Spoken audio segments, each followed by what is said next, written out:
మత్తయి సువార్త 28వ అధ్యాయము. విశ్రాంతి దినము గడిచిపోయిన తరువాత ఆదివారమున తెల్లవారుచుండగా మగ్దలేని మరియయు వేరొక మరియయు సమాధిని చూడవచ్చిరి. ఇదిగో, ప్రభువు దూత పరలోకము నుండి దిగివచ్చి రాయి పొర్లించి దానిమీద కూర్చుండెను. అప్పుడు మహాభూకంపము కలిగెను. ఆ దూత స్వరూపము మెరుపువలె నుండెను. అతని వస్త్రము హిమమంత తెల్లగా ఉండెను. అతనికి భయపడుట వలన కావలివారు వణికి చచ్చిన వారి వలె నుండిరి. దూత ఆ స్త్రీలను చూచి, మీరు భయపడకుడి, సిలువ వేయబడిన యేసును మీరు వెదుకుచున్నారని నాకు తెలియను.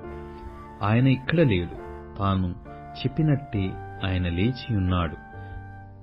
రండి, ప్రభువు పండుకొనిన స్థలము చూచి త్వరగా వెళ్ళి, ఆయన ఇక్కడ లేడు, తాను చెప్పినట్టే ఆయన లేచియున్నాడు. రండి, ప్రభువు పండుకొనిన స్థలము చూచి త్వరగా వెళ్ళి ఆయన మృతులలో నుండి లేచియున్నాడని ఆయన శిష్యులకు తెలియచేయుడని. ఇదిగో, ఆయన గలిలయలోనికి మీకు ముందుగా వెళ్ళుచున్నాడు, అక్కడ మీరు ఆయనను చూతురు. ఇదిగో, మీతో చెప్పితినెను. వారు భయముతోనూ మహా ఆనందముతోనూ సమాధి యొద్ద నుండి త్వరగా వెళ్లి ఆయన శిష్యులకు ఆ వర్తమానము తెలప పరిగెత్తుచుండగా యేసు వారిని ఎదుర్కొని, మీకు శుభమని చెప్పెను. వారు ఆయన యొద్దకు వచ్చి ఆయన పాదములు పట్టుకొని ఆయనకు మ్రొక్కగా, యేసు, భయపడకుడి, మీరు వెళ్లి నా సహోదరులు గలిలయకు వెళ్ళవలెననియు వారక్కడ నన్ను చూతురనియు వారికి తెలుపుడనెను.